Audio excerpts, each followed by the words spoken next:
Welcome to podcast 43. Yes, yes, yes, yes, maybe, but yes.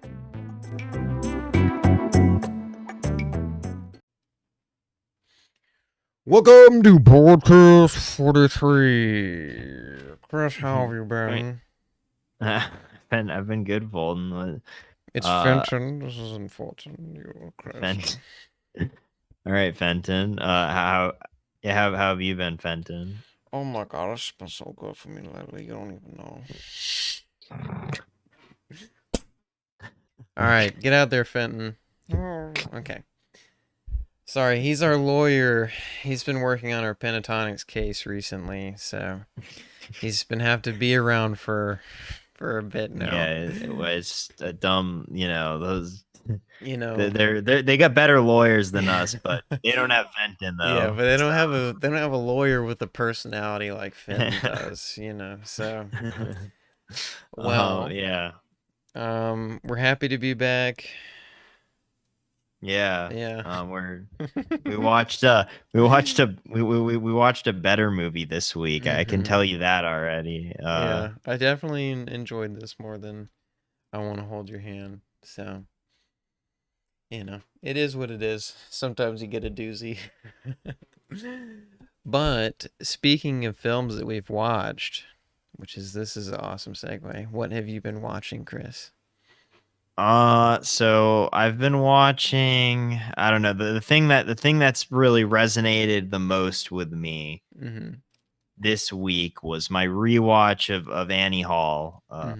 Woody Allen's, I guess people would say this is his icon. This is the film that he is most known for, I would say. But it's because it's his best movie. And I mean, it does and I think I watched it 4 years ago and then I revisited it with my girlfriend, and I just think that it really just kind of everything came into place for like, and I really understood like why people liked it so much. I think it's Alan at his most personal, because he clearly has, him and Diane Keaton were actually a couple. They weren't when this movie they weren't when this movie came out, but they were in the past. So they were able to work off of, what their actual experiences. And I think that Alan's very witty. The nonlinear editing is great. He has great uses of metaphor. He's just, I mean, obviously the dude is, he's a character, I guess you could say. He's got a lot going on. A real life. Creep. Yeah. But he makes really good movies. And Annie Hall is, I think, one of the finest screenplays I've ever. Like, I think it's just magnificent.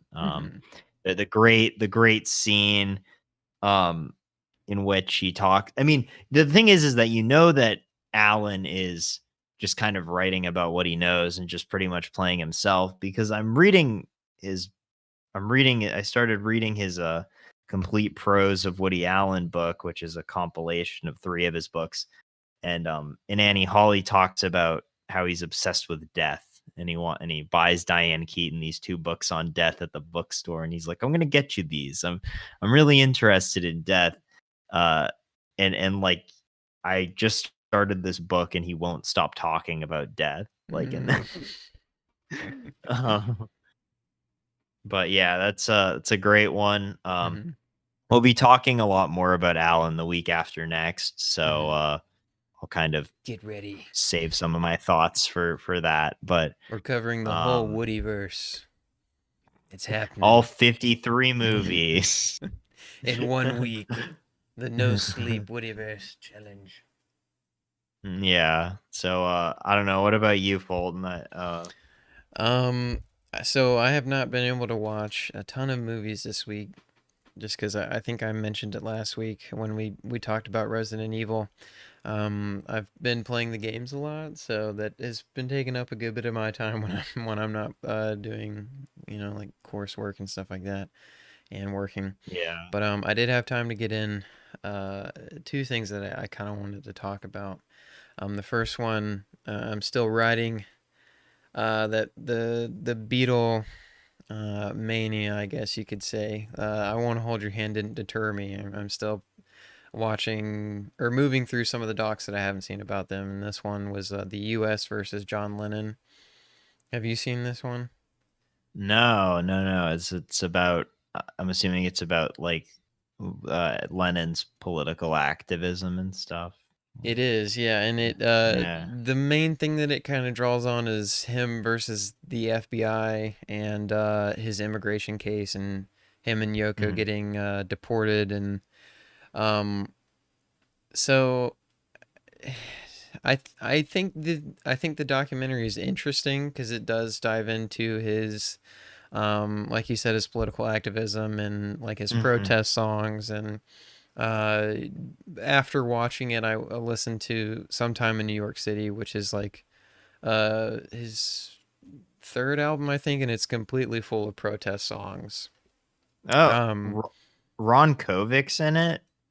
yeah. He has some Uh, interview segments, but it's basically just uh, like a bunch of talking uh, heads and then just zooming in and out of photos uh, and archival footage. So I don't think yeah, it's that's. the I was just saying, well, you got Noam Chomsky, Angela Davis. yeah. That sounds interesting. Yoko Gore has Vidal. some scenes in Mm. it too.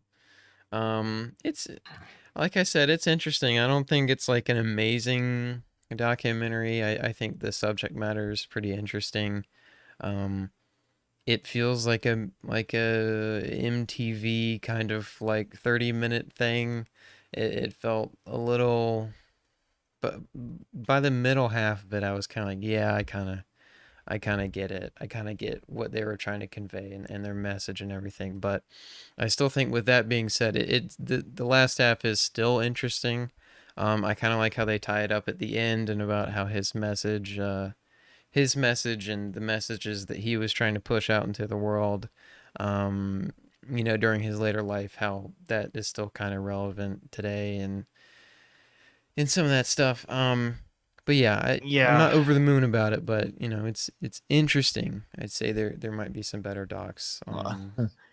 Oh, what Like a we Above got Us Only Sky, I think is probably the better John Lennon documentary that I've seen. But you know, Above Us Only Sky. that I one guess we is went. it's mainly Imagine footage, so it's mainly just centering on the time when he was making Imagine. So if you want to see that, I'd say watch that one. But We went really back to back with uh with shitty dudes featuring, like you got yeah, Woody Allen and then we got Lennon. yeah. I don't know. It's so weird. I listened to, not to go on too much of a tangent, but I listened to the Lennon at 80 thing that his son Sean did, and he talks Yeah. to Elton John, Julian Lennon, and Paul McCartney. And I Mm. know I've heard of the stories of that, like 74 to 75 period of his life, where he was alcoholic and he was like abusing drugs. And I've heard he was a Yeah, he was a pretty, heroin addict. yeah, I've heard that he was a good guy, but he could turn. Um, but I mean, yeah. and it's one of those weird things where I don't know if the truth will ever be said, because people don't like to talk ill of the dead. But I mean, from the footage, it does look like he was really trying to turn his life around before he got Yeah. shot. But I mean, yeah, no no, one. people can definitely change. It's just like, Yeah, I don't know, he just did. I mean, he beat his partners and stuff, and like yeah. it's just so. I Not mean, to, I wasn't trying to excuse it. yeah, I yeah, like to have hope that people could get better, but you know, yeah. Oh, it's tough. speaking of, well, speaking of movies about John Lennon, have Hmm. you heard of that Mark David Chapman movie with Jared Leto as Mark David Chapman? Uh, oh my God, my brain, I've always seen the photos of him as Mark David Chapman, but I never connected it. Oh my God. I have not, honestly. I ought to see it because I am, as sad as it is, you know, I don't know too much about that night other than like a few YouTube videos and articles that I read on it, but I didn't Yeah, even. Isn't it called the like I'm the Killer, David Chapman? It's. I feel like it's got a. What's the name of it? it's like uh chapter 27. Chapter 27. Oh, is that the chapter in of Mice and Yeah, Men? it looks like he's wearing like a fat suit, or he Okay. gained a bunch of weight for it because he's kind He. of chunky. He's a bit chunky. I've heard the story that he gained a ton of weight and it severely hurt his one of his ankles and it permanently damaged one of his ankles because of the like instant weight that he had to gain for it. Jesus Which is kind Christ. of sad because you look at things like The Machinist, where it really paid off for Christian Bale, Yeah, and then it for really you know, for chapter 27. And yeah, he had to get back in shape as soon as possible for those 30 Seconds to Mars music yeah, videos. he couldn't be looking. Uh It's in the contracts, but I guess to get a little bit more on track, were there any other movies that you had you seen that you saw over the past week? yeah, I watched so for my history of cinema class, I had to watch Germany Year Zero, the Roberto Rossellini movie Mm-hmm. from 1948, but I accidentally watched Rome Open City instead. Um which because like I mean they're part of his war trilogy, which are Mm-hmm. like, all movies shot Rome Open City was shot during like right at the end of the war, and Germany Year Zero was shot during Allied occupation of Germany. Mm-hmm. I Um think I was gonna but pick up that. It's a box set for Criterion, isn't it? yeah, Yeah, I was gonna yeah, I pick that mean, up one time. I don't know. I'm not super over the moon about them. I think I like the story behind them more than the actual like films. I think it's interesting because like Rossellini used a lot of like he used like unprofessional actors for them. Mm-hmm. And uh I think that Rome Open City was better than Germany Year Zero, but Germany Year Zero did have some good parts. Like I mean, I mean, it's just really depressing, obviously. Mm-hmm. I can't But imagine. also on top of that, I don't know. I just felt like I wasn't super engrossed in it. And I Mm-hmm. mean, I'm just not, I don't know. I'm not fully sold on Italian neorealism too much. Mm-hmm. I liked Journey to Italy more than both of these movies. However, Oh wow. but I don't know. But I don't know. Mm-hmm. Uh, I don't know. Other than that, a good a good ridiculous movie that I watched was Mm-hmm. George A. Romero's Monkey Shines from 1988, where this guy gets paralyzed Mm-hmm. because he gets hit by a car or something, and then like they get him a pet capuchin monkey to assist him at home, but it's like a lab monkey that was injected with human brain, and Mm-hmm. like he gets injected with human brain too, and like their consciousness gets linked, and then the monkey ends up becoming a murderous psychopath. That sounds awesome. Yeah, I would That does recommend sound like a movie that you would tell me about. it. Yeah, A it's chimp a quality related, yeah. time. Yeah, and I Mm-hmm. mean, it's got a monkey. And oh, speaking of which, dude, Godzilla versus Kong, dude, I'm so ready. Dude, I'm so It looks that was the so thing I was going to good. talk about. That was the thing I was so excited to talk Really? about. Yeah, because I saw the trailer. I think I watched the trailer 5 times on the day it came out, dude. That song, for people who may not have seen the Kong versus Godzilla trailer, pause this, go watch it, because it is truly something to behold. I mean, I'm not even, like, Godzilla I thought was okay. Kong versus, no, sorry, Kong Skull Island I thought was okay. And then Godzilla Godzilla, 2 King of King the and Monster. I thought it was okay too. I thought it was all right.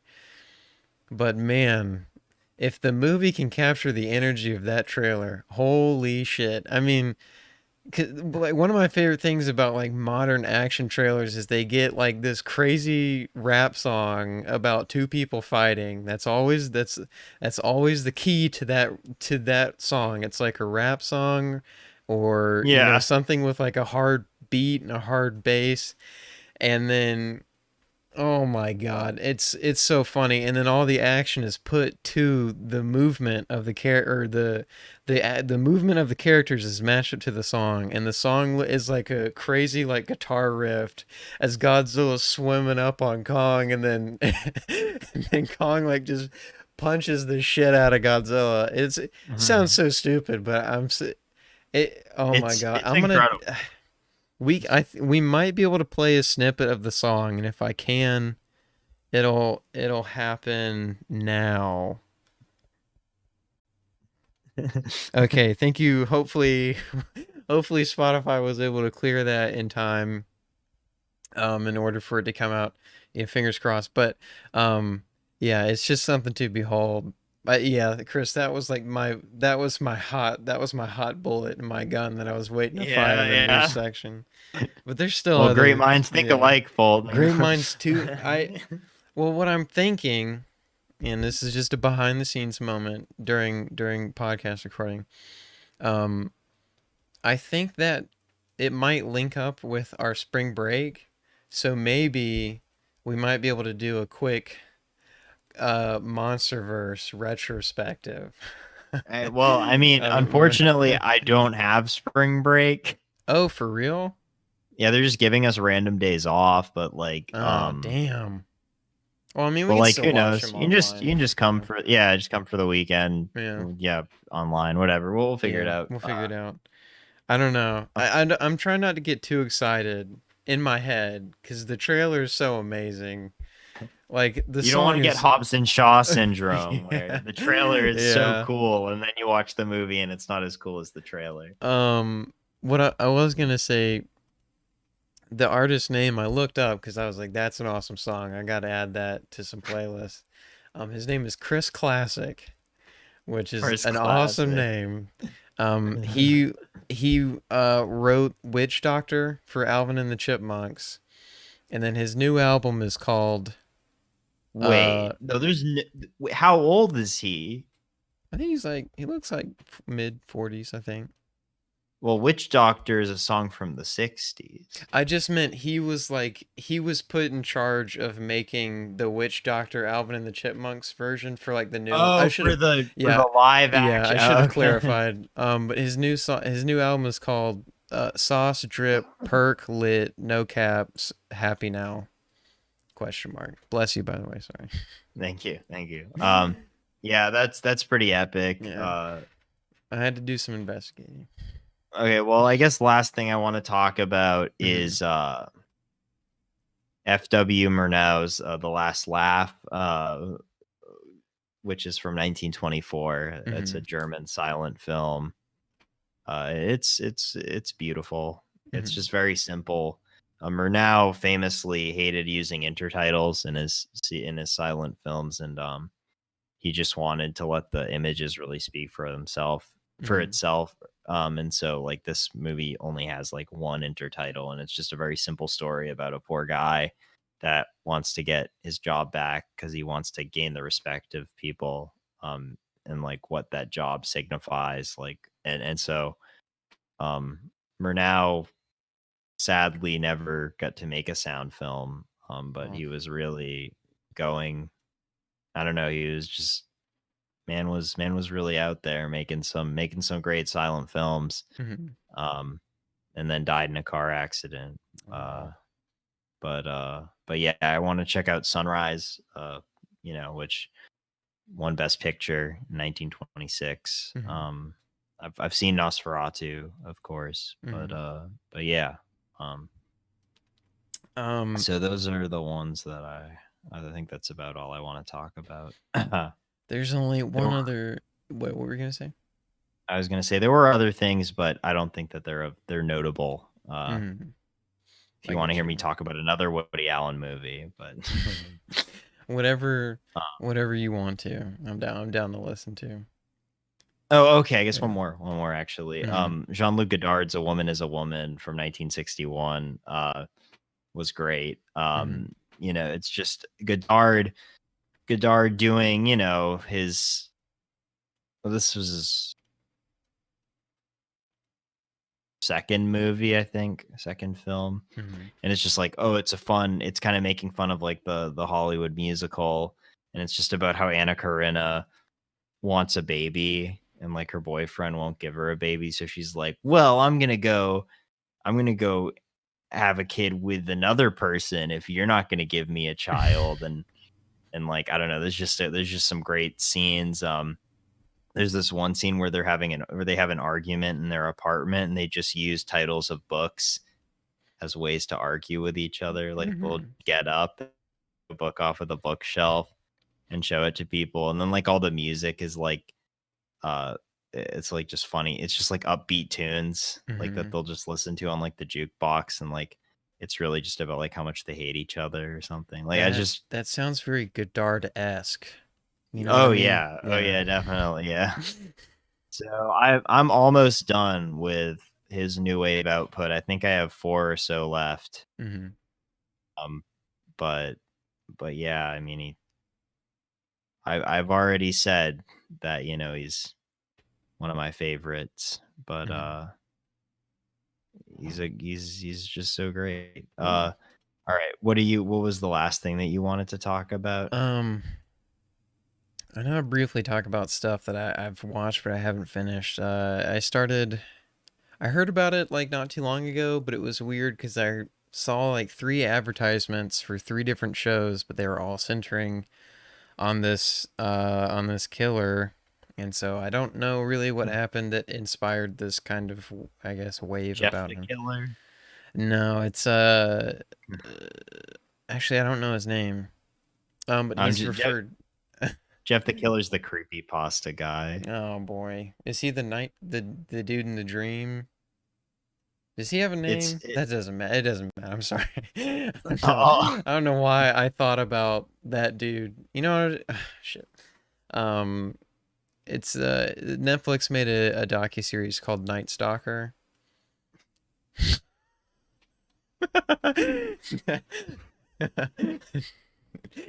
That is a Jeff if I've ever seen that's so Jeff the Killer. myself. Oh, I heard about Night Stalker. Yeah, Yeah, it's yeah. because I saw something that like 60 Minutes did something on him, and then they did it, and then I saw some other thing. So I typically really do enjoy Netflix's output in terms of like true crime stuff. It's normally pretty interesting.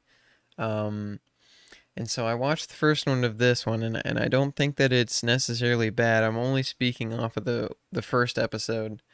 Um but if if Netflix had like, I guess, Netflix's output is always so weird because they just put out so much, but this one feels like it doesn't necessarily have it doesn't feel as tasteful, I guess. And It and it feels like it feels exploitive. Would you say? because I've been trying to find a way to describe it, and I'm weird about documentaries because I think there's a good way to do them, and there's a bad way to do them, I don't think that this one feels well. I'll explain to you a scene. There's a scene where they're depicting they're not actually depicting the murder, but they're talking about one of the officers that was on the case. They were talking about the murder, and then it just cuts really abruptly to like a knife going into something, but you don't see it, and it comes out, and like all this blood comes out, but it's almost Oh, as like a jump scare. I mean, it yeah. was effective. It scared me because it kind of came out of nowhere. Um, but It was like a reenactment of the murder. but it was like interspliced in the middle of this interview. I mean, it was for Like, dramatic effect, so I understand what they were trying to do with it, but um there's just something that, I mean, it's my fault. Like true crime stuff really gets to me, but it like always gets like really in my head. So I guess it was effective, and it made me very scared just because of how um like heinous the dude actually is, and like just I mean the whole thing is it's unsettling, but I'm just not sure how I like the presentation of it all. It feels like a step below. Um, it just doesn't feel as tasteful to me, and it's weird, I guess. Um, but I don't know if I'd call it Mm, exploitive at the same moment. It kind of operates in a little bit of a gray area for me. But I don't know. interesting. Maybe I don't know. I don't know if I'll finish it. It's interesting, but it just gets really under my skin. Netflix Yeah, does that like a shit ton.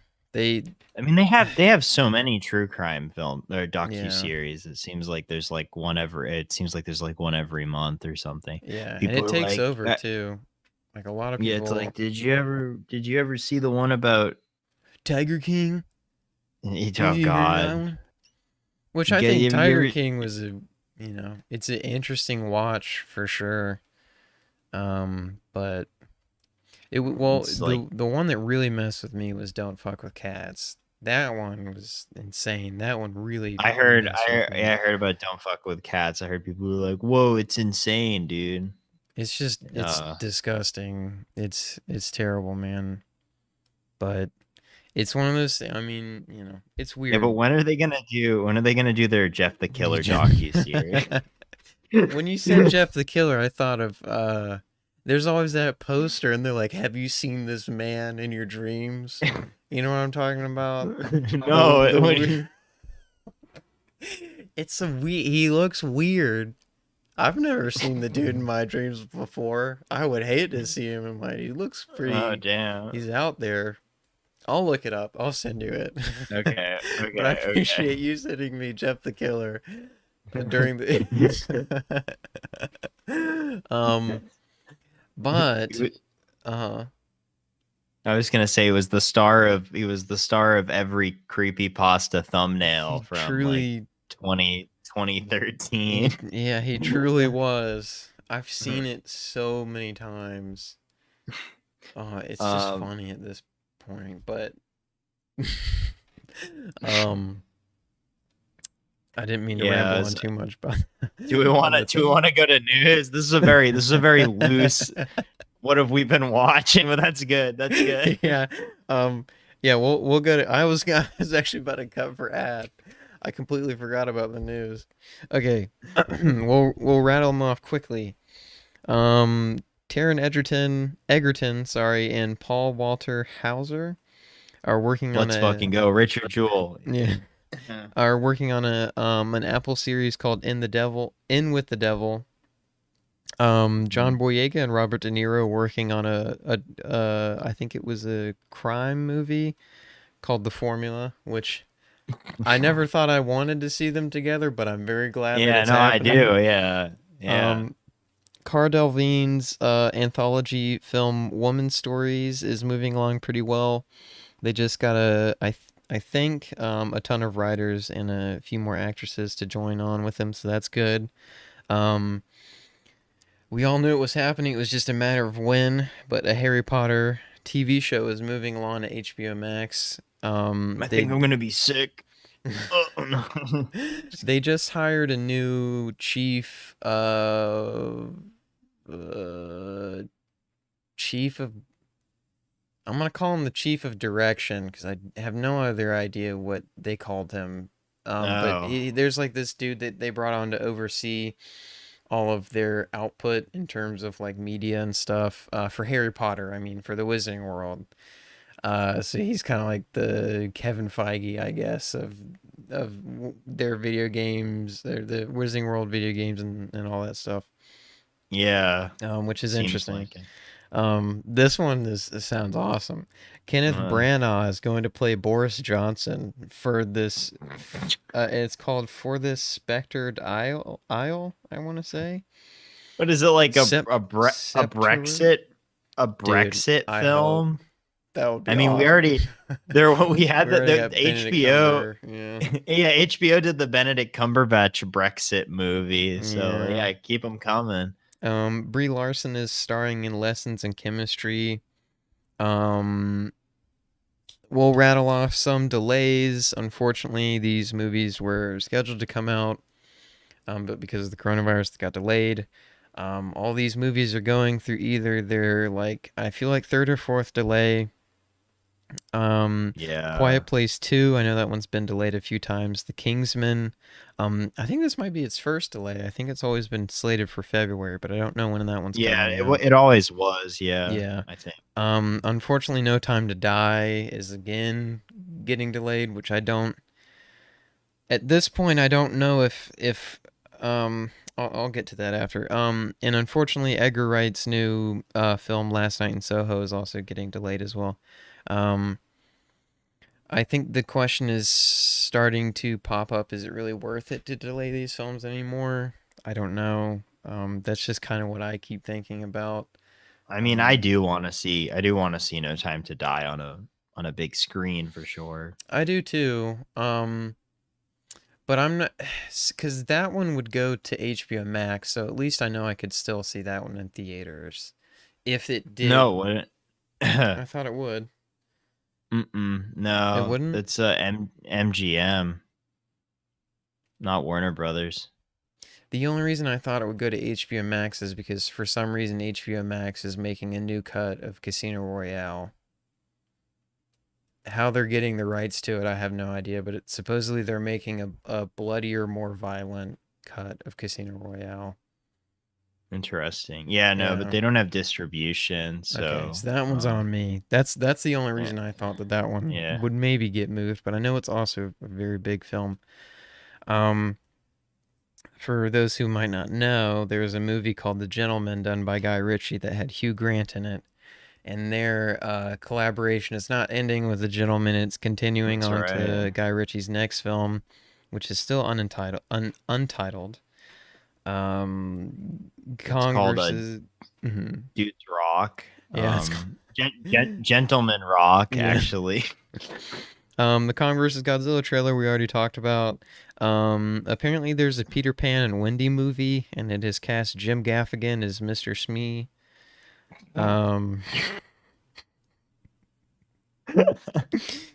Which he's Hook's left-hand man, right?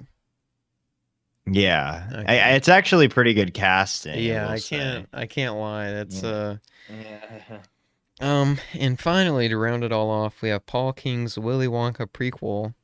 It's slated to come out in 2023. Yeah, that's I don't really understand why, but I know that's coming out, and then they're doing Netflix is making like a Willy Wonka movie, and what are they called? Oompa Loompa movie. Are you kidding? No.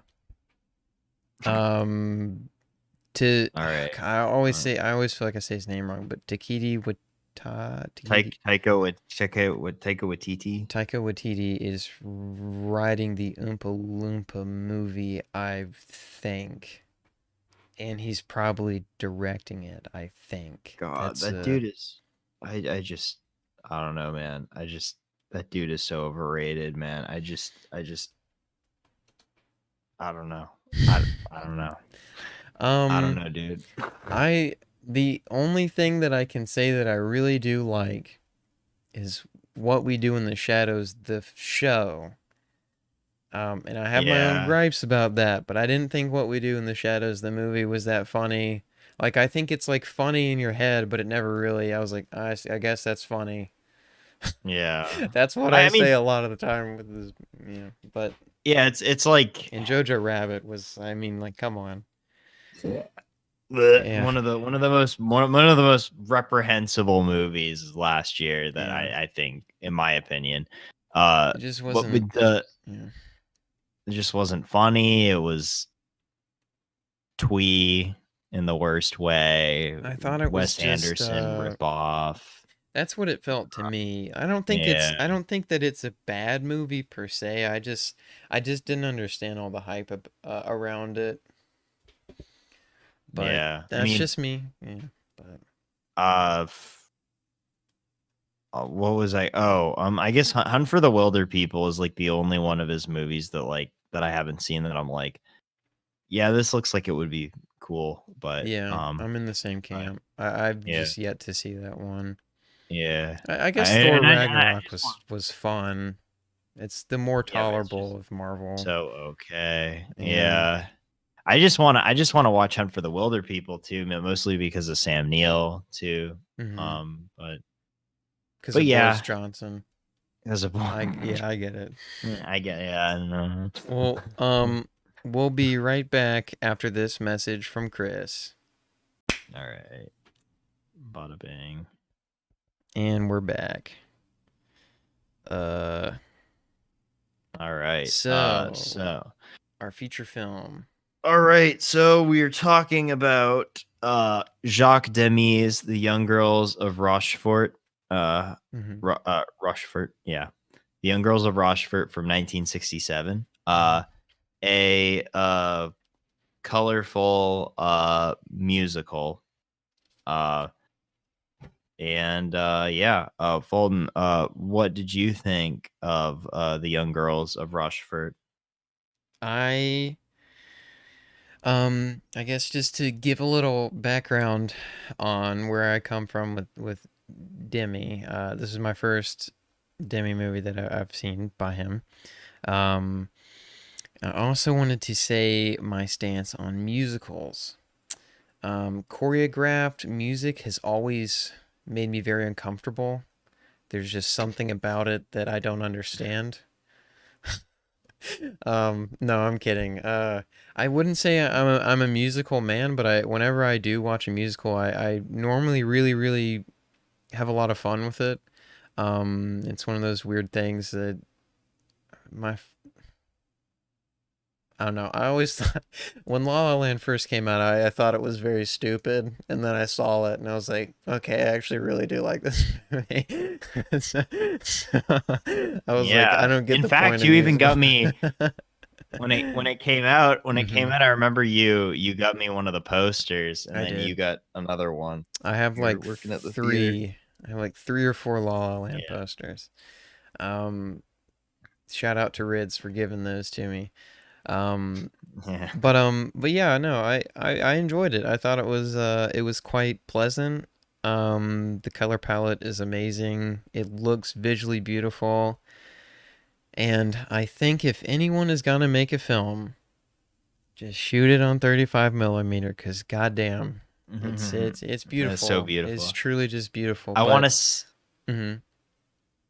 I want to see this in the largest screen possible. Like Yeah, it'd be I would cool to just see it love like to on an see old this. CinemaScope, like a Yeah. 3 projector setup. But um, so I guess to fill in people that may not have seen it, it first kind of feels like the longer it goes on, the more it builds upon itself in terms of its characters and its story and its setting. And I think its setting is really, it almost kind of feels like a sitcom to me in a sense that I love that it's kind of set all in one place in that courtyard kind of. A lot of the Yeah. film takes place in that courtyard in the coffee shop. Um, and it's got a major, it's got themes of love and dreaming and, I guess you could almost say, finding one's direction in life and where they're gonna go and maybe how things didn't turn out, and dreaming for a different situation. But there is something that is kind of a foil to that I kind of wanted to talk to you about. But um, my only complaint with the film is that I do think that it is a little too long. That's my Really? only. Yeah, I think it was just a little, maybe shave like 10 or 20. And I know that might be, a little, Uh I don't know. I just thought it was a little too long, but nevertheless, I still quite so, enjoyed it. so Yeah. you have the same criticism that friend of the show Reagan Jones has about it. Yeah, I liked his review because I do agree. I don't think it being a little too long, in my opinion, I don't think it necessarily takes away from it as much, because I still do love, or love is a strong word, but I still do really enjoy watching those characters, and seeing their story kind of wrap up. I don't know. I didn't really have too much of an issue with the length. And I am usually I'm the first to usually call out a movie and say, like, this is way too long. It overstays its welcome. But I really think that every minute is really earned. And it's all about that build up to the end. And I think it almost makes it more satisfying in that way, that you're just waiting for all these people to come together. You're waiting for fate to match with all these people, for them to meet their true loves. And then when it finally does happen, it's just so, I don't know. It's just great. In my opinion. But well, I guess I did want to say that I didn't know this until after I was watching the movie, but the two leads, played by Delphine and Solange, played by Catherine Deneuve and Françoise Dorlac.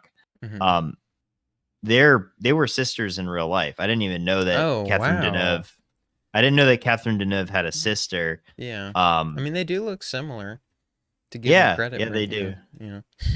Unfortunately, though, Françoise Dorlac died like the same year that this movie came out, in a car accident. So it was very, very sad, because she was on her kind of her rise up. Yeah, rising up. But of course, Deneuve went on to. She's worked with Demi a lot. She was in The Umbrellas of Cherbourg. She was the lead, and then she was also in Donkey Skin, which is another Demi film. But she was kind of she was very well. She was utilized by Demi a lot.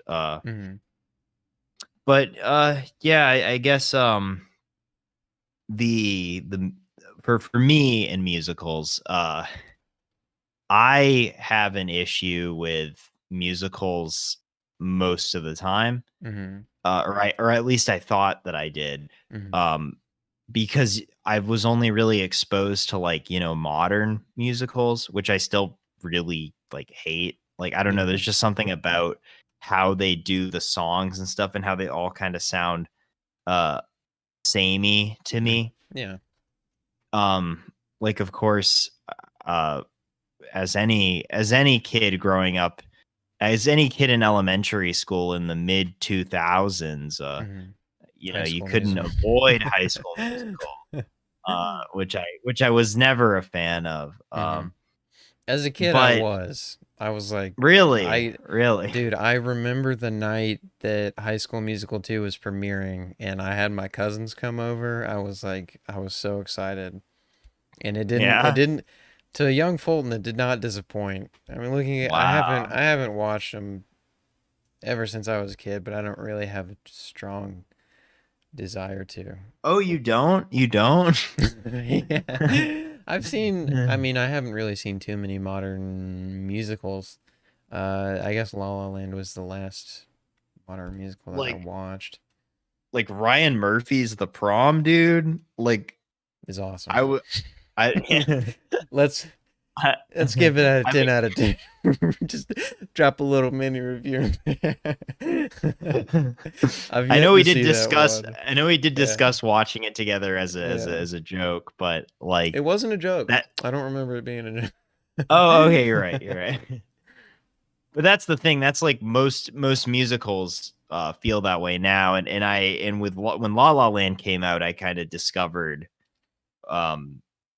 what the old Hollywood MGM musicals from the 40s and the 50s were like. The huge studio production, grandiose sets, a lot of them having Gene Kelly in them, including this film, but which is what Demi is kind of paying homage to, and it's that's also what Chazelle was doing for La La Land. And after I watched that, I thought, wow, there's like this whole other side of musicals that I didn't really know about. And so like I've seen Singing in the Rain. I think that's one of my favorite films. And An American in Paris I watched fairly recently. Another Gene Kelly musical. That's based off the Kanye feature, right? Yeah. Sweet. but Sorry, no, I didn't mean to derail you. No, it's okay. But yeah, there's just so many of these other musicals that I think are better, more cinematic, less so tied to their theater roots and more tied to their cinema roots, kind of being their own thing, doing the musical with the medium of cinema. Yeah. I love Chicago though. To kind of build off of what you were saying about it building off of cinema. So my viewpoint has always been with musicals, if you were to look at it like as if it were really happening, I think the idea of musicals are so funny for people to break out in organized dance and organized singing and stuff like that. I think that is it's something to me that has always been kind of funny, but the part where, an effective musical can kind of turn that what could be funny into something quite magical. So I think those films that can kind of capture that magic of the organization of music with film and choreographing and all that stuff, I think that is like a huge benefit to musicals and stuff like that. When you're able to capture that sense of like playfulness and it almost kind of feels like a fairy tale almost, and that's what this film kind of felt to me. I felt like I was watching something quite fun and different. Well, you have this kind of small, this small town, and it's like everybody. There's kind of which all the these opening unique shot, characters. the opening shot's amazing. I love the bridge-esque. I don't even know what you would call that, to be honest, but yeah, I know what you're talking about. Yeah. It's like and the fact that like all these characters like will pretty much just it has so much fun with the audience, and that's what I really like about it, is that you have all these characters that are all looking for love and are all, they're like, oh, I have I painted a picture of this girl and my feminine ideal. Yeah, it's like this perfect woman, and I know she's here, but I've never met her before. And and then you're just waiting for them to actually meet, or of course the their mother, Josette, and she's, is it Josette? I'm trying to think of what their mother's name was, but I remember Boo Boo, but that's Delphine and Solon. Boo Boo, they're the little son, yeah, their brother. I mean, who everyone goes to pick up at least at some point. I know everybody gotta pick up Boo Boo. Yeah. When she was like, I didn't. Oh yeah, but she's in love with this guy, and then he left her. Or no, she left him 10 years. She left him 10 years ago, and the reason why, the reason why was because she didn't like the fact that she didn't like his name, because his name was Simone Dom, and then she'd be Madame Dom, and like she was like, that would be too embarrassing. I thought that was quite funny. It was just really funny, yeah. And then when anybody else hears that would have been her last name, they instantly start breaking out in laughter, and like, oh yeah, that would have been really stupid. I thought. And then speaking of like kind of ridiculous moments like that, and this kind of ties back into the foil thing. You have such a happy story about love almost, and then there's like this brutal killing that just happens in the background, and then they're like, and then they turn it into a song, and they're like, and I They're heard like, he used an axe. yeah, they're like, it's I was like, what? it's so insane. They're like, look at the paper. He brutally murdered her. It was a crime of passion. Yeah. And they're like, well, and they start like cracking jokes about it and stuff. They're like, well, And I'm then, glad that. And then like the freaking, like, so that scene goes on, and it's like the final scene between the mother and the painter, and he's like, it's like a one-off line where he's like, well, don't cut me up into pieces like Mister did that. And it's like, what? Is it? It was quite funny, and I kind of wanted to bring that up to you. That was why he was so afraid to cut the cake. Yeah, because he already brutally murdered somebody or something like that. I thought that was, I was interested to know why, if you knew of why that was kind of put there in the background.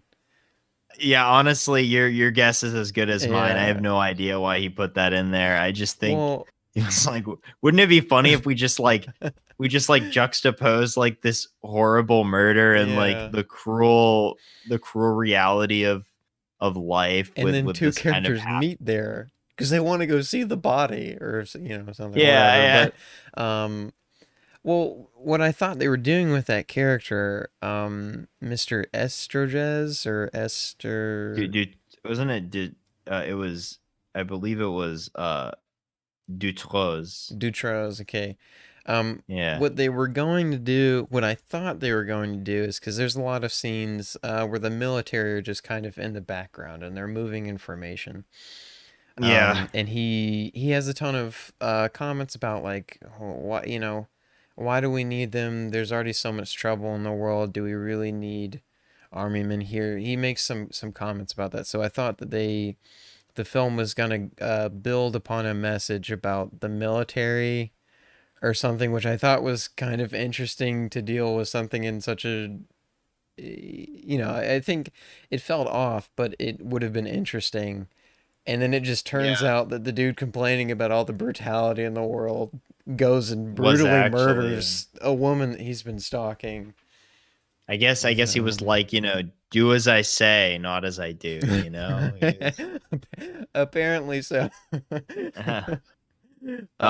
Yeah. Yeah. How do you feel about Gene Kelly in this movie?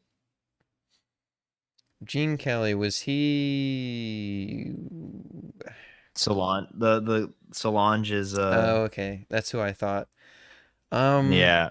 Because I haven't really seen too many Gene Kelly movies, if I'm being honest. You haven't seen Singing in the Rain?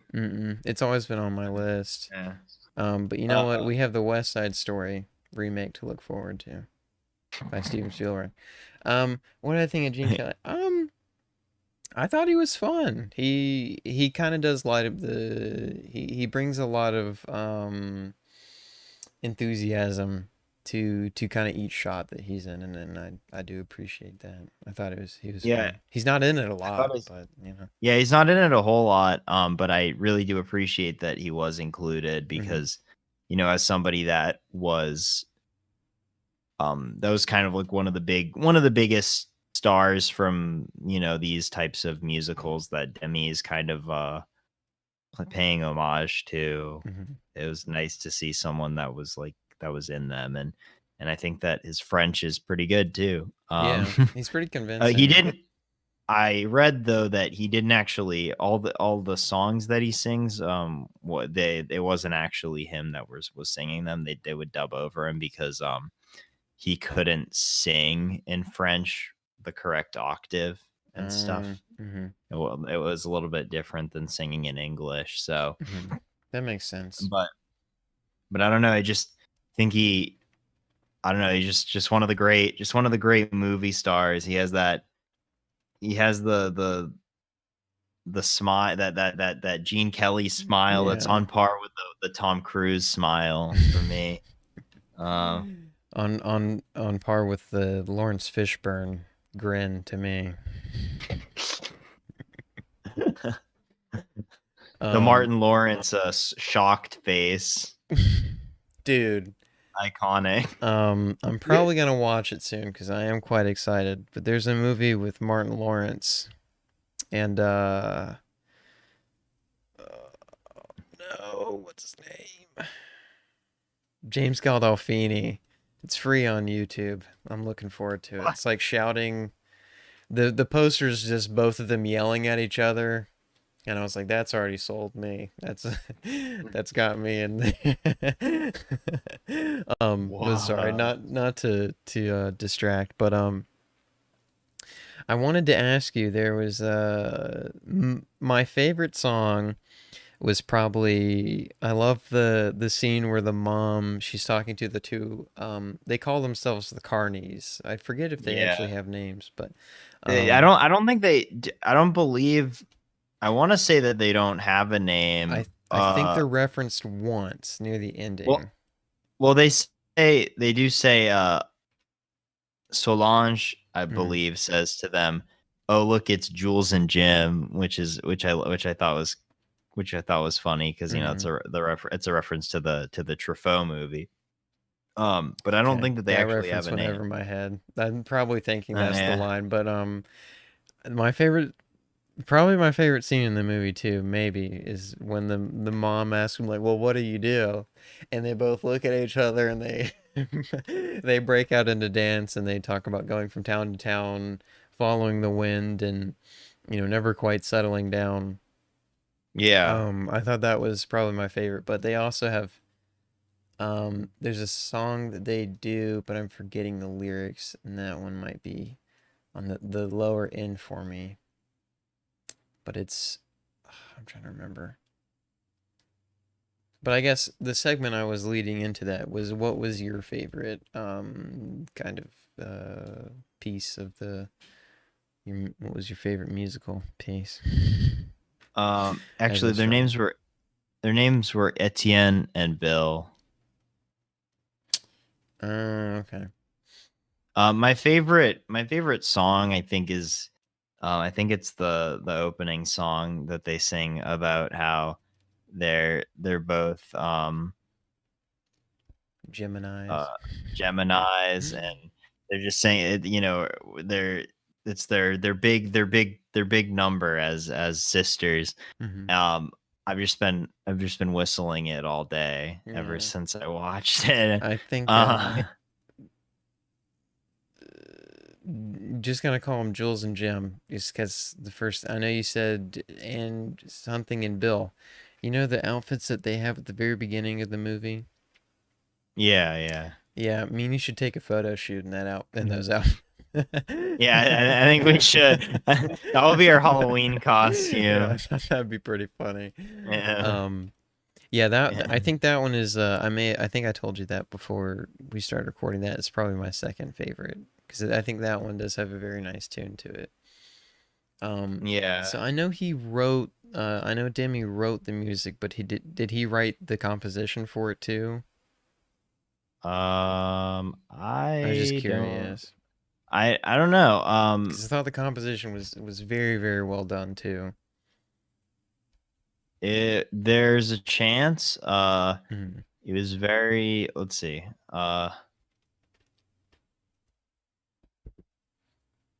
Wait, he didn't do the music. I saw that he wrote the songs in the opening. Okay, well, I guess be wrong. Maybe okay. So I think it was composed by Michel Legrand, who I guess did a lot of other. He worked. I guess I meant Demi. I saw that he. Oh my gosh, he wrote the lyrics. Yeah, I think he wrote the lyrics, and then Michel Legrand composed it. He also worked with them on The Umbrellas of Cherbourg as well for that one. Okay. But I guess he was a big, yeah. But when it all comes together at the end, and all these people, end up finally meeting their true loves, the Solange and Delphine and their mother as well. there's just a sense of satisfaction I agree. of it all coming together. Agree. And I was thinking also that it would actually pair really well with the Terry Zwigoff movie Ghost World, because they're both kind of at their core about missed connections at first, except for, Ghost World takes it in a different direction. But I just was thinking about how much better this is than, just a movie about people writing classified ads and being like, I saw you at the store, the store today. Maybe we'll release our awesome Woody Allen musical. Oh God, no! Oh God, to much no. critical acclaim, I'm sure. I'm just kidding. Well, all right. I think. Yeah. I think it's pretty much a. I think it's a pretty near perfect film for me. But yeah, I highly recommend this one. Watch this and also watch The Umbrellas of Cherbourg if you really like this, then you'll really like that one too. It's a recommend from me too. I think it's a recommend. So Fulton, do you want to say what next week's movies are gonna be? Yes. So I'm bringing on well, he's a friend of both of us. His name is Graham Scott, and he is a James Bond enthusiast. And so me and him were talking about things that maybe me and him could work on for the podcast.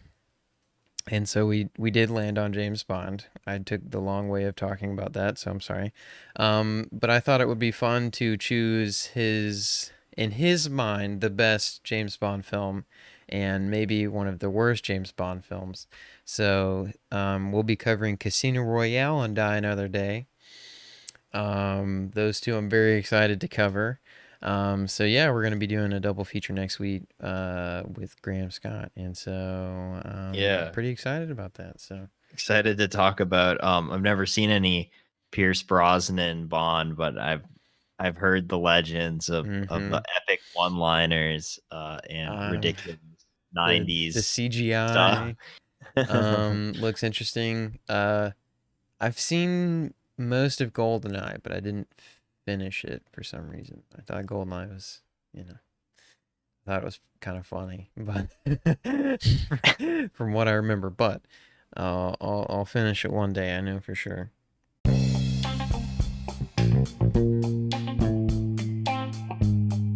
Yeah. All right. Well. All right. Well, you guys have a good week. Like always, stay wavy, and we'll see you next week. Have a good one and be safe. Yeah.